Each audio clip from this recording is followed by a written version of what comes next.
로마서 3장입니다. 로마서 3장 25절을 우리 같이 읽겠습니다.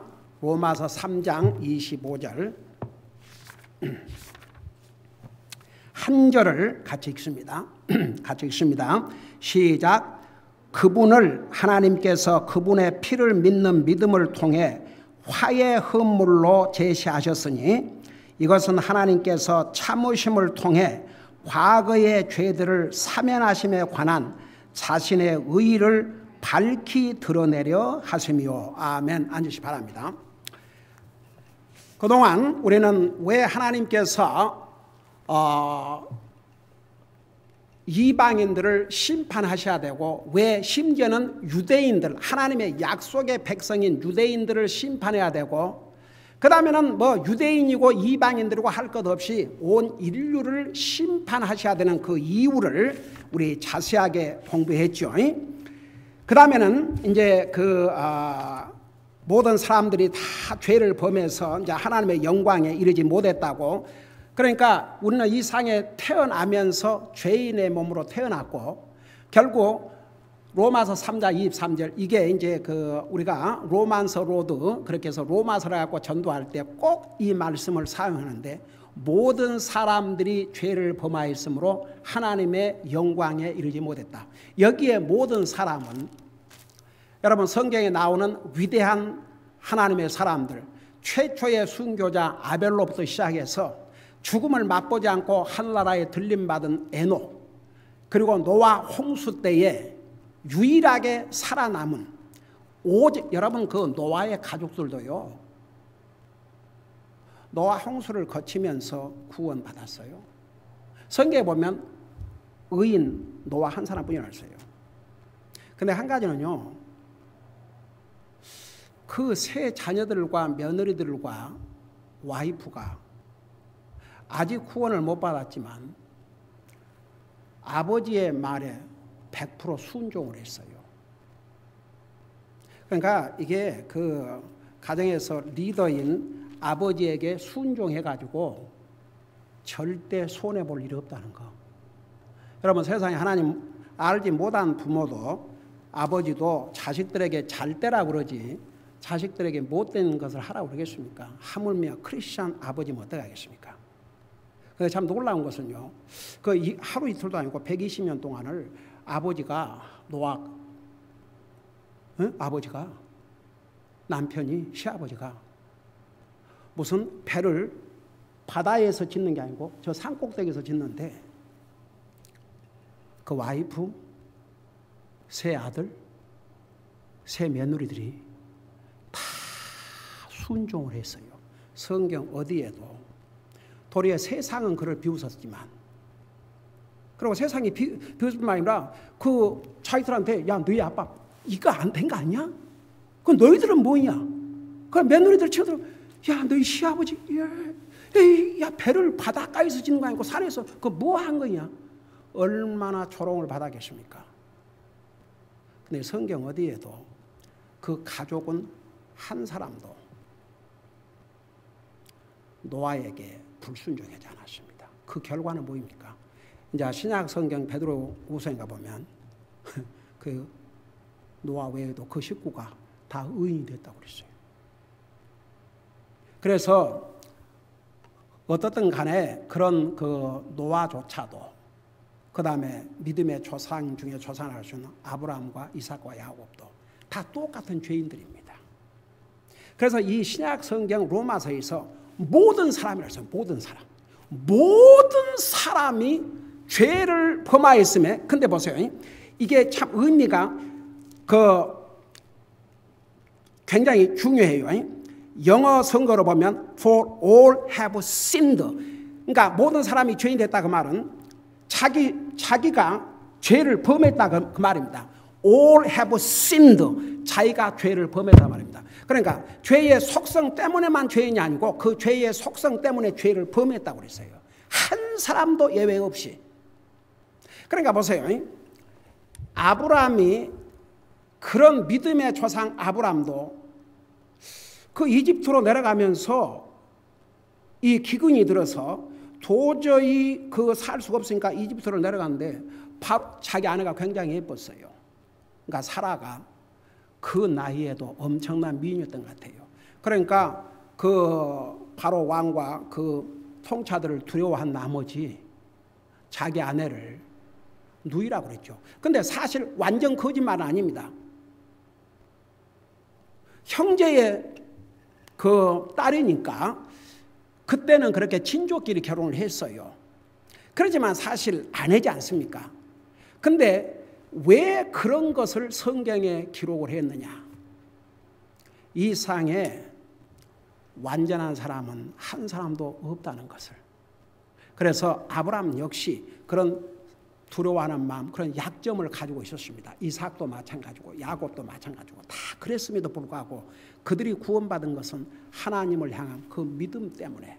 그렇지만 성경은 동시에 만일에 예수님께서 우리 인생들에게 구원의 길을 열어주지 않았더라면 다 하나님 앞에 갈 사람 한 사람도 없어요. 그래서 23절에 모든 사람이 죄를 범하였으므로 하나님의 영광에 이르지를 못했는데, 그런데 이제 24절에서 그리스도 예수님 안에 있는 구속을 통해 하나님의 은혜로 값없이 의롭게 됐다고 그랬어요. 자, 그것까지를 잘 설명했죠. 그러니까 예수 그리스도가 답입니다. 죄인에게는 한 가지 답밖에 없습니다. 예수 그리스도만이 우리를 구원할 수 있습니다. 그래서 여러분, 예수님께서 요한복음 14장에서 6절인가 그랬죠. 나는 길이요 진리요 생명이니 나로 말미암지 않고는 아버지로 갈 수 없다고 그랬고, 사도행전 4장에서는 하늘 아래 우리에게 구원을 주실 다른 이름이 없다고 그랬습니다. 자, 그리고 나서 25절에 그분을, 자, 이게 그분은 예수님을 가리켰어요.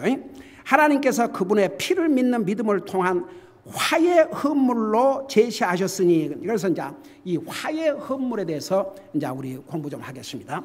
자, 이 화의 헌물이라는 거, 여러분 보세요. 화의 헌물이라는 그 단어 자체는 그 원수처럼 이렇게 화목을 이루지 못한 두 사람 사이를 화목하게 하는 것입니다. 근데 화의 헌물이라고 그럴 때는 그 화목을 위해서 희생이 됐다, 그런 뜻입니다. 여러분 보세요. 세상에서, 여러분 한번 물어보십시다. 세상에서 가장 비싼 값을 주고 살 것이, 그러니까 가장 비싼 것이 뭘 것 같아요? 세상에서 가장 값비싼 게 뭘 것 같습니까? 사람의 생명이에요. 그런데 그보다 더 비싼 값이 있습니다. 그게 뭘 것 같습니까? 얼마 안 지나가요? 사람의 생명의 값보다 더 비싼 게 뭘 것 같습니까? 그렇죠. 이 죄를 가지고 태어나서 죄의 속성을 가지고 죄를 범하고 사는 사람의 목숨도, 여러분, 예수님께서 너희가 천하를 얻고도 내 혼을 잃으면 무슨 소용이 있냐고 그랬어요. 그러니까 이런 죄인인 사람 목숨도 이 세상에서 자기 목숨을 주고 뭘 바꾸겠습니까? 다 살라고 하는데. 그러니까 이 세상에는 사람 목숨값이 제일 비싼 거예요. 근데 사람 목숨값보다 더 비싼 게 뭔지 아십니까? 바로 예수 그리스도의 피값입니다. 하나님의 생명값입니다. 여러분, 우리가 사실 값없이 구원을 받았는데 우리에게 값이 없는 거죠. 여러분, 어떤 사람이 여러분의 비싼 걸 사서 선물했다고 하십시다. 그래, 여러분 돈 한 푼 안 들고 그 선물을 받았으니까 뭐 대단찮게 생각을 했겠지만, 그 누군가가 값을 치렀기 때문에 그 선물을 줄 수 있는 거죠. 나에게는 선물이지만 그 선물을 준 사람은 값을 주고 사야 선물이 하나에 뚝 떨어집니까? 여러분, 구원을 하나님의 선물이라고 그랬습니다. 나와 여러분이 구원을 선물로 받기 위해서 그 선물 값을 누가 치르셨느냐? 하나님이 치르셨습니다. 세상의 죄인의 목숨도 온 천하와 바꿀 수 없다고 그랬는데, 그 죄인의 영혼을 구원하기 위해서 자신의 생명을 주신 주님의 피값, 주님의 생명값은 정말 이 세상의 천하가 아니라 이 세상 모든 피조물, 온 하늘과 땅, 바다에 있는 모든 걸 다 해도 바꿀 수 없습니다. 그러니까 여러분 보세요. 제가 왜 여러분들에게 우리가 얼마나 진짜 구원받은 사람들이라면 얼마나 우리가 비싼 사람들이라는 거. 그래서 우리 지난 수요일날 배웠죠. 보세요. 교회 분쟁을 일으키고 하나님의 거룩하다는 의미는 구별된 것인데 그 구별된 삶이 의로운 삶인데 그 삶을 살지 않는 사람은 주님을 보지 못할 것이라고 했습니다. 왜 제가 여러분들에게 여러분 정말 구원받은 하나님의 자녀라면 하나님의 자녀답게 살아야 된다. 믿음으로 살아야 된다. 의롭게 살아야 된다. 그거 없이는 주님을 볼 수 없다 그 말은 이걸 뒤집어 놓고 보면 그렇게 안 살아가면서 이거 구원받지 못한다는 얘기고 반대로 구원받은 하나님의 자녀들은 항상 정말 구별된 의인으로서 믿음으로 살 수밖에 없다 그런 뜻입니다. 그러니까 보세요. 여기에 화목헌물이라고 그랬는데 화목헌물, 화목의 화의 헌물. 여러분 화의 헌물, 자 이걸 더 이해하기 쉽기 위해서 여러분 잠깐 로마서 5장 10절을 보세요. 로마서 5장 10절 한 장만 넘기면 있어요. 로마서 5장 10절에 보면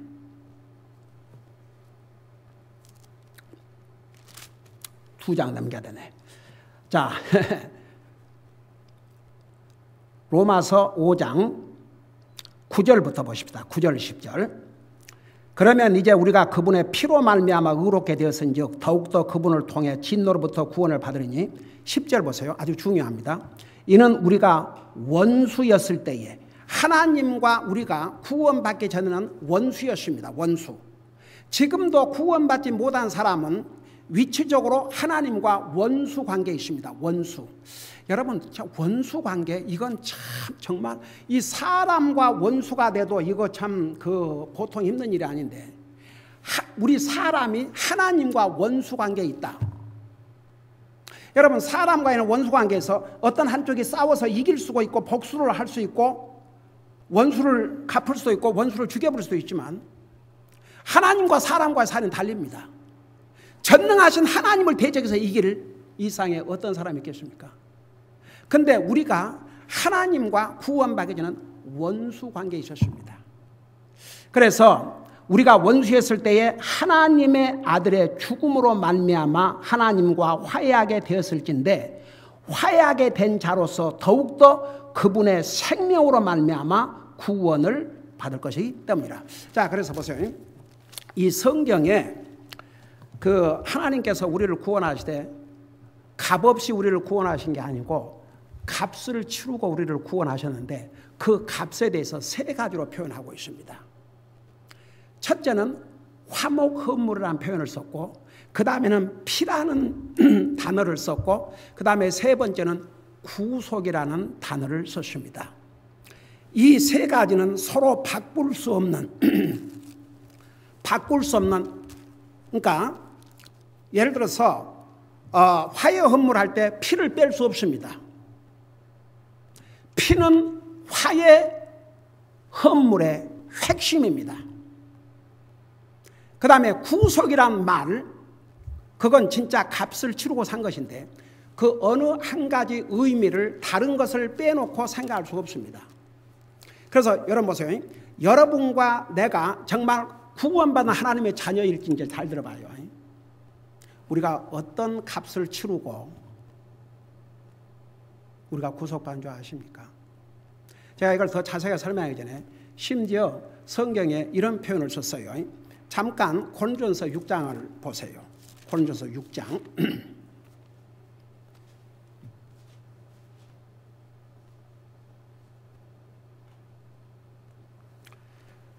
6장 19절 20절을 보겠습니다. 여러분이 진짜 예수님을 믿고 구원받은 하나님의 자녀라면 우리가 어떤 대가를 치르고 우리가 어떻게 구속을 받았는지 6장 19절에서 20절에 보면 이렇게 말씀하고 있어요. 여러분 보시면서 들으시기 바랍니다. 도대체 무슨 말이냐? 너의 몸이 너희가 하나님께로 받은 바 너희 안에 계신 성령님의 전인 줄을 너희가 알지 못하느냐? 너희는 너의 자신의 것이 아니니 주께서 값을 치르고 너희를 사셨다고 그랬어요. 여러분 진짜 구원받은 사람 다 같이 아멘 해봐요.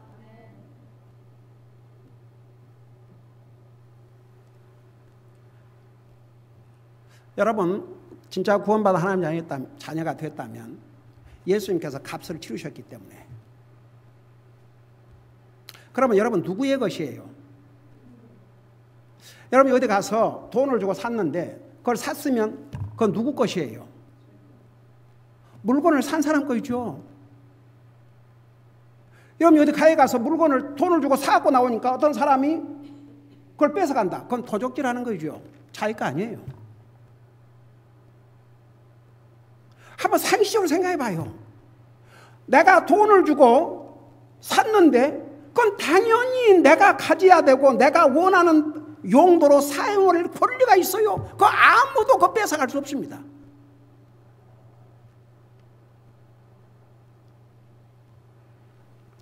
뭐라고 그러는지 아세요? 20절에 주께서 값을 치르고서 이를 사셨느냐? 그런즉 하나님의 것인 너의 몸과 너의 영으로 하나님께 영광을 돌리라. 자, 여러분이 구원받은 하나님의 자녀면 여러분들의 몸 누구 것이에요? 왜 대답 못해요? 크게 하세요. 여러분의 몸 누구 것이에요? 주님의 것이에요. 여러분의 영은 누구 것이에요? 여러분 전체가 주님의 것이라고 말입니다. 왜? 주님이 우리를 사셨기 때문에. 한번 생각해 봐요. 주님이 자기의 생명을 주시고 사셨으니까 당연히 우리는 주님의 것이어야죠. 그래서 로마서 12장, 계속 로마서 나와요. 로마서 12장 1절에 내 몸을 살아있는 희생물로 주님께 드리라고 그랬어요. 그러니까 보세요. 우리가 진짜 복음을 진짜 알면요, 사람이 달라진다니까요.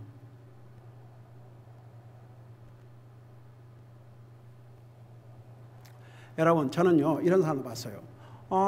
그러면 뭐 예수님만 믿으면 구원받고 하늘나라 가니까 뭐 열심히 섬길 필요도 없고, 우선 진짜 주님을 영접했다는 사람이 그런 생각을 한다면 이 사람은 가짜예요. 절대 진짜 아니에요.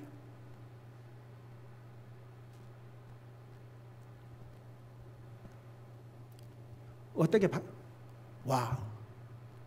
저는요 진짜 그 구원받기 전에도요 얼마나 열심히 주님을 섬겼는지 몰라요. 왜 그런 줄 아세요? 저는 그렇게 해야 된다고 생각을 했기 때문에. 그래서 교회를 빠진다는 건 생각도 안 해봤고, 그래서 미국에 와가지고 한국 목사님에게, 목사님 뭔가 나도 열심히 봉사하고 싶은데, 제가 집사람하고 둘이 오면서 비행기에서 그런 기도를 했거든요. 미국은 하나님 잘 믿어보려고, 잘 믿어보겠다고 하는 사람들이 와서 세운 나라라니까 우리도 미국에 가면 진짜 열심히 주님 섬기고 살세. 그러 와가지고 그 한국 목사님한테 물어봤어요. 목사님 가장 힘든 일이 무엇입니까? 그러니까 차 없는 노인들 픽업하는 게 제일 힘들대요. 그럼 제가 그 일을 하겠습니다. 제가 복음을 알기 전의 일이에요. 그 누구를 픽업해야 됩니까? 가장 먼 데 사는 할머니가 한 분 있는데, 교회는 워싱턴에 있는데 그 사는 데는 로렐이에요. 로렐. 저 볼티모어. 우리가 사는 건 또 아난데일인데 시간을 재보니까 2시간 15분 걸려요. 그래서 제가 하겠습니다. 그때가 제가 복음을 알기 전입니다. 목사일 때가 아닙니다. 2시간 15분을 하고 와니까 예배 시간에 와야 되니까 새벽같이 일어나서 준비했죠. 저는 어제도 우리 가족과 함께 그런 얘기했습니다. 앞서간 하나님의 사람들은 목숨을 걸고 주님을 섬겼고, 지금도 모슬렘과 공사효과서는 정말 목숨을 걸고 주님 섬기는데, 정말 지금은 사실 뭐 교회 주일날, 수요일날 가고 토요일날 전도하는 거 외에는 뭐 하고 싶어도 너무 진짜 죄송하고 부끄럽고, 그러니까 우리는 교회 오늘도 9시 11분에 여기 도착했어요. 1시간이라도 단 30분이라도 진짜 주님을 위한 일이라면, 여러분 결국 우리가 주님 앞에 설 때에 세 가지로 갖고 하나님 앞에 심판받습니다. 믿는 사람도 우리의 시간, 몸과 시간은 분리할 수 없어요. 우리의 물질, 그 다음에 우리의 탤런트. 지난번에 탤런트라는 의미를 자세히 설명했죠. 정말 우리가 할 수 있는 모든 것을 다해서 주님을 섬겨야 된다. 다시 한번 각오하고 또 다짐하고. 여러분 진짜 저는요, 구원받기 전에 그런 생각을 가지고, 그러니까 새벽까지 일어나서 그 2시간 15분을 가야 또 오는 시간 있지 않습니까? 길바닥에서 그 몇 시간, 2시간, 4시간 30분을 걸려요. 왔다 갔다. 그러니까 모시고 갔다가 와야죠.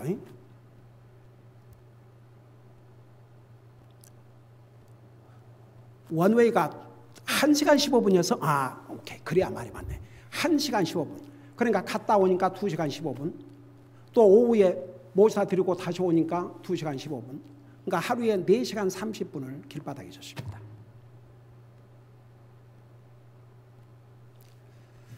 근데 나중에 이제 복음을 깨닫고 구원받고 나니까, 이렇게 하나님 은혜로 구원받고 하늘나라 가니까 이제 뭐 이렇게까지 안 해도 되는구나. 그냥 적당하게 해도 되겠구나. 그래서 같아요. 완전히 세상이 달라졌습니다. 이제는 내가 무슨 노력을 해갖고 하려는 게 아니라 이미 주님의 은혜로 주님이 내가 할 걸 다 하셔버렸구나. 그러니까 주님에 대한 자세가 180도 달라지더라고요. 그러니까 더 하여간 교회에 무슨 모임이 있는가? 모임은 다 가고, 전도 방문이라는 건 내 생전 처음으로. 와, 그 비가, 동부에는 얼마나 비가 자주 쏟아집니까?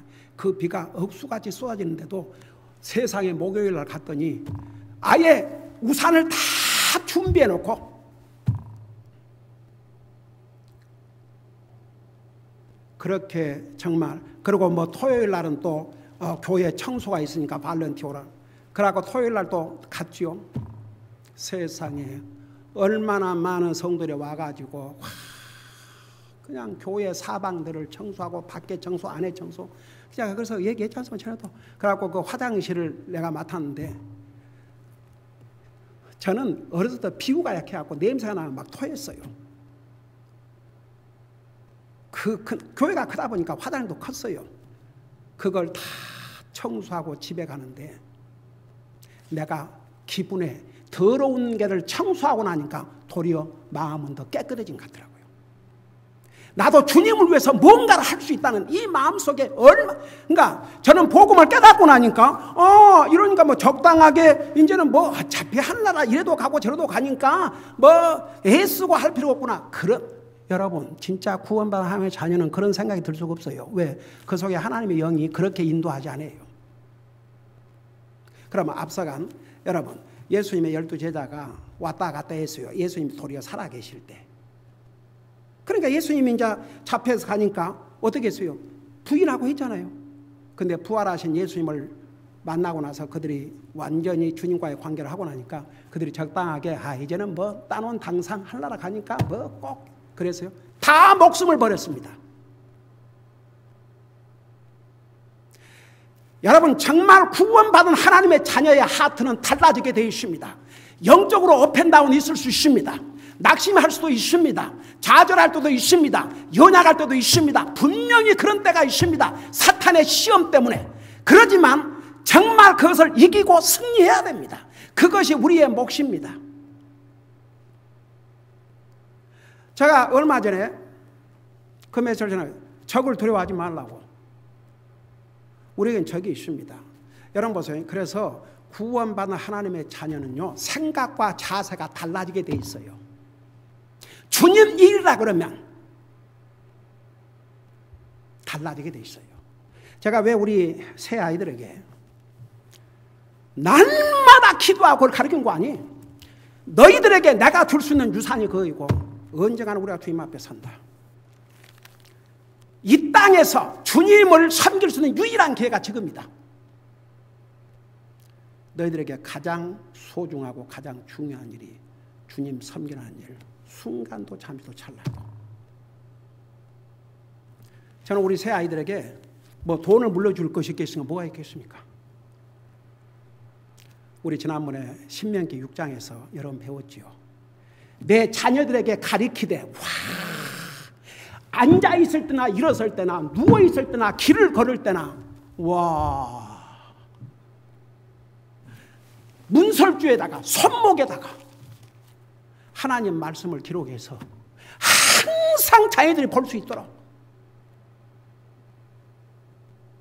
여러분, 목사가 내 자녀들에게 이걸 실패하면 저는 이 자리에서 누구를 가르칩니까? 내 가족도 제대로 못하는데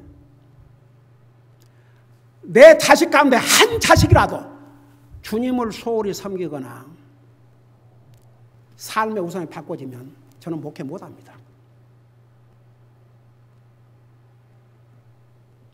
동시에 우리 아이들에게 그런 얘기도 했습니다. 도리어 너희들이 주의 종의 자식들이기 때문에 얼마나 영적으로 프로텍트 받고 사는 줄 아느냐. 만일에 아니라면 너희들도 뭐 적당하게 그럴 수 있고 그렇지만 여러분, 우리 그리스도인은 항상 긴장을 해야 됩니다. 어떤 면에서는 정신을 차려야 됩니다. 성경에 보세요. 깨어있으라, 정신 차리라. 왜 그런 줄 알아요? 사탄이 틈만 생기면 시험하기 때문에. 그러니까 보세요. 그 진짜 내가 어떻게 해서 구원받은 하나님의 자녀이 됐다는 걸 알면요, 주님을 소홀히 하고 적당하게 하는 게 아니라 태도가 달라지게 돼 있어요. 그게 안 달라진다 그러면 something wrong. 그러니까 사람마다 시험도 받고 연약할 할 때도 있고 그래요. 그러지만 내 속에 거하시는 성령님께서 내가 기도하고 말씀 읽고 말씀을 들을 때 자꾸 깨닫게 해주세요. 그러니까 잠시 그런 걸 겪지만 그것을 계속하고 살 수는 없다는 얘기입니다. 그러니까 보세요. 여기서 이제 우리를 하나님께 값으로 주고 사셨다고 그랬어요. 그래서 우리의 몸도 우리의 영, 그러니까 이제 영은 속 사람을 대표하는 거죠. 그러니까 우리 전체가 주님의 것입니다. 주님의 것. 왜? 주님의 값을 주고 사셨으니까. 근데 그 방법을 주님이 우리를 값을 주고 사셨다는 것을 세 가지 표현을 썼는데, 첫째가 화목 헌물인데, 화해 헌물. 여러분 보세요. 우리와 하나님과의 관계는 원수 관계였는데 그 원수 관계를 화목하게 하려면 죄 문제를 해결해야 됩니다. 예를 들어서 보세요.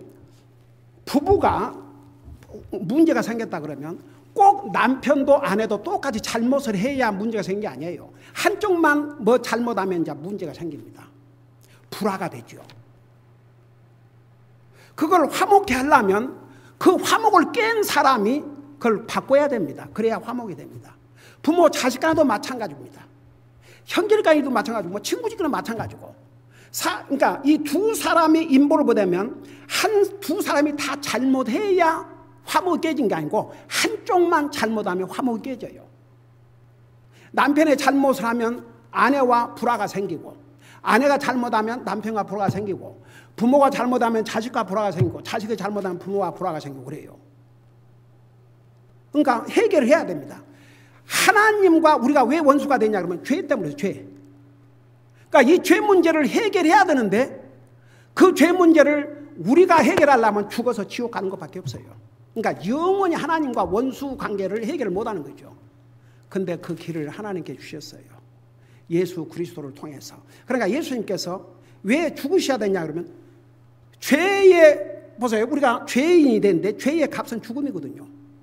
그러니까 예수님이 죽어주신 거예요. 나 대신. 그러니까 어떤 사람이 구원받으려면 예수님이 나 대신 내 죄값으로 죽으셨다고 이걸 믿지 않으면 자기 죄 용서 못 받아요.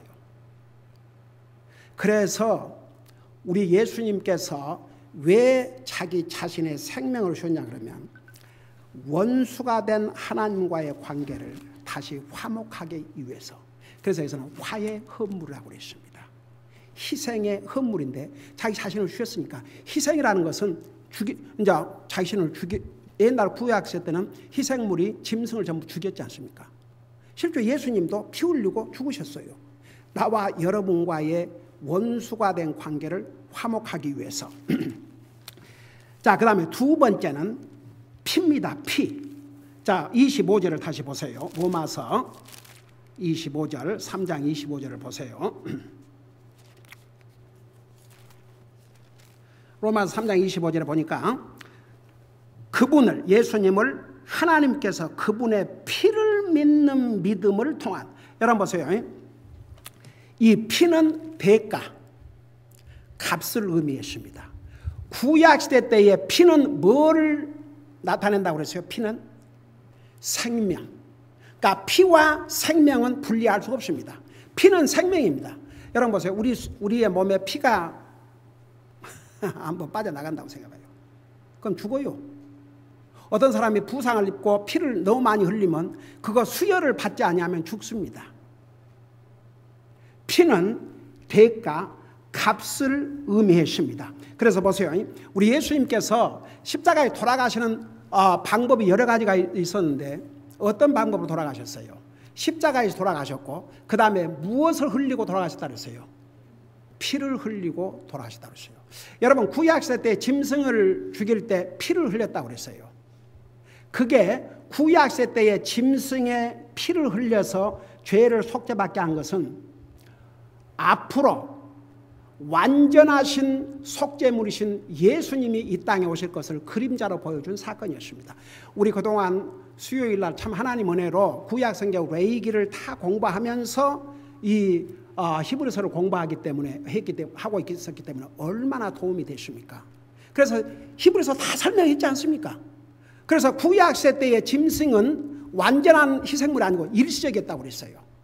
근데 예수 그리스도의 죽음, 그분의 피 흘림은 영원한 속죄를 이루었다고 그랬습니다. 그러니까 보세요. 구약시대 때에 이루어졌던 모든 것은 바로 예수 그리스도를 표시했다는 거. 그래서 이제 여러분 예수님이 피를 보세요. 왜냐 그러면 그 피값이 바로 그 피값으로 우리가 구원받았기 때문에. 내가 잠시 후에 구속에 대해서 설명하면서 그 부분을 더 자세하게 설명할게요. 여러분 하나는 보십시다. 여러분 잠깐 골로새서 1장을 보세요. 골로새 1장. 골로새 1장 14절을 보세요.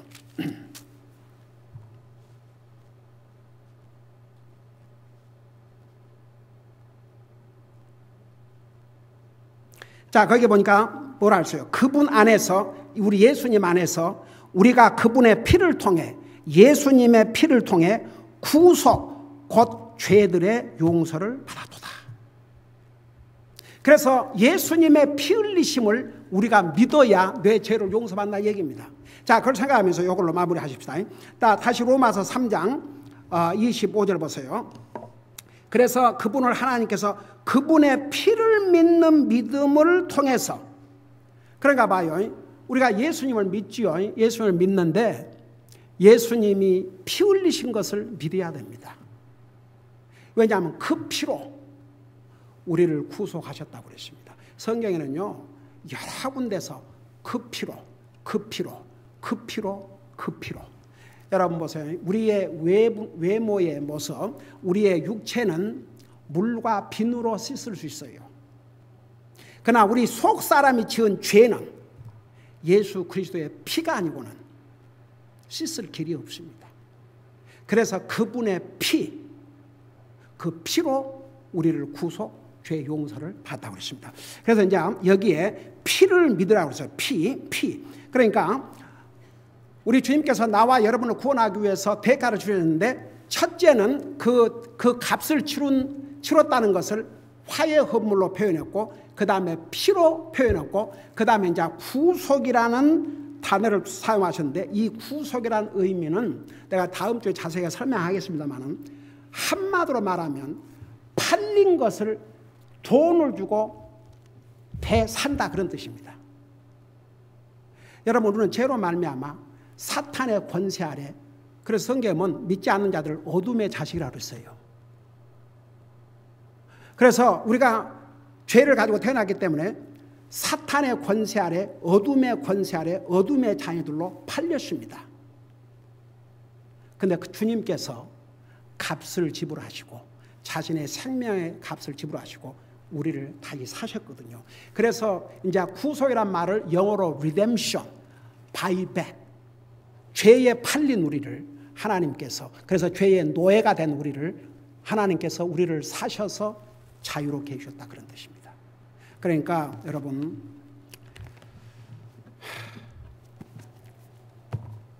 얼마나 하나님께서 저를 살려두실지. 우리 인생 70이요, 강건하면 80인데 제가 그 나이에 들어가 있어요. 벌써 그 70을 넘었습니다. 그 80, 하나님께서 80까지 살려주신다 해도 이제 뭐 9년 남았네. 뭐 더 살려주실지 그 전에 데려가실지 노바이 노우스. 제가 34년 동안 한결같이 이 메시지를 전했던 것은 우리 히브리서 지난번에 그 부분까지 왔죠. 12장 15절에 너희 가운데 하나님의 은혜에 이르지 못한 자가 있는지 부지런히 살펴봤거든요. 그 말이 뭔 말이냐면 너희 가운데, 그러니까 교회 안에도, 교회에도 구원받은 사람도 있고 구원받지 못한 사람 두 종류가 공존하고 있어요. 교회라고 해서 다 구원받은 사람이 있는 게 아닙니다. 그러면 혹시라도 우리 중에 구원받지 못한 사람들이 있는가 부지런히 살펴가지고 그들이 구원받게 해야 하는 것이 교회의 책임입니다. 저는 이 자리에 설 때마다 그 책임감이 얼마나 큰지 몰라요. 구원받은 하나님의 자녀는 정말 의로운 자의 삶을 살아야 되겠고 구원받지 못한 사람은 구원받아야 되니까. 그래서 여러분 보세요. 혹시라도 이런 메시지를 배우면서 정말 내가 구원받은 하나님의 자녀인가, 그게 진짜 의심이 간다든지 분명하지 아니하면 진짜 주님을 진짜 믿으셔야 됩니다. 진짜 믿으면요, 여기서부터 달라져요. 달라지게 되어 있습니다. 그래서 최소한 그리스도인의 삶을 살게 됩니다. 왜냐하면 그건 더 이상 우리가 하는 것이 아니고 우리 속에 거하시는 하나님의 성령님께서 그렇게 하셔요. 그러니까 여러분, 우리가 구원받기 위해서 주님이 어떤 대가를 치르셨고, 그래서 그 주님을 통해서 우리가 구원받다면 우리는 비싼 사람들입니다. 값진 사람들입니다. 하나님의 거룩한 백성들입니다. 의로운 사람들입니다. 세상과는 다른 삶을 살아야 될 이유가 바로 그래서입니다. 기도하십니다. 우리 아버지 하나님, 우리는 죄값으로 죽어서 영원한 지옥에 갈 수밖에 없었지만 하나님이신 예수님이 우리의 죄값을 대신 지시고 십자가에 죽으시고 피 흘리심으로 우리가 그 주님을 믿고 그 피를 믿음으로 우리가 죄의 용서를 받고 구원받은 거룩한 하나님의 백성들이 되었습니다. 우리의 신분이 얼마나 중요하고 값비싼 위치에 있다는 거 잊지 말게 하시고 세상이야 어떻게 돼가든 우리는 끝까지 의로운 하나님의 백성들로서의 삶을 살 수 있게 하여 주시옵소서. 감사합니다. 사랑합니다. 예수님의 이름으로 감사 기도드리옵나이다. 아멘.